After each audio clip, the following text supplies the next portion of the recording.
Providing constructive feedback is vital to students' learning. The right kind of feedback can truly make the difference in many students' careers as students.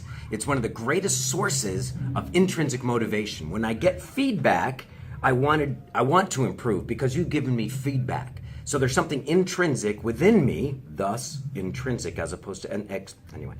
So I want to grow, I want to learn, but it does have to be the right kind of feedback. Stay away from things like good, wonderful. You know what I mean? That might work in elementary with the little kids, but when we get into the older students, there needs to be some feedback that's a little bit more critical in thinking. The students want to know, okay, well, how is this good? And even in elementary, I would say, good, you use capital letters, all the way to something much deeper. The students want to know, why is this good? And also, why is this bad? Or why is it wrong, incorrect? So give that kind of feedback. There's two really important considerations in providing constructive feedback. One is that it needs to improve the learning, and it needs to be responsive to specific items within the student's work. Again, stay away from the big things, great, or do better next time. But really, it's what aspect of it that specifically is good or needs to be improved.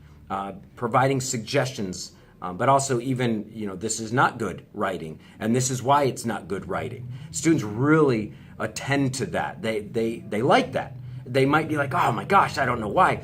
But ultimately, they're going to give you good work because they want that. It's like coaching in that sense. The second consideration is that the feedback has to be timely.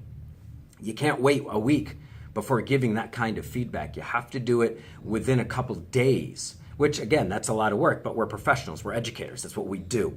Part of what we do is assess, and part of that assessment is giving a timely and specific feedback so the students can grow, because that's ultimately what we want to see in that.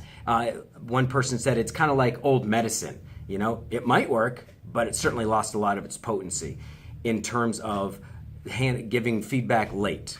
Yeah, I mean, it's good that you gave it, but by now it's been a week and the students have kind of forgotten. You've introduced new content, you're on to the next thing. So it might work, but it probably won't.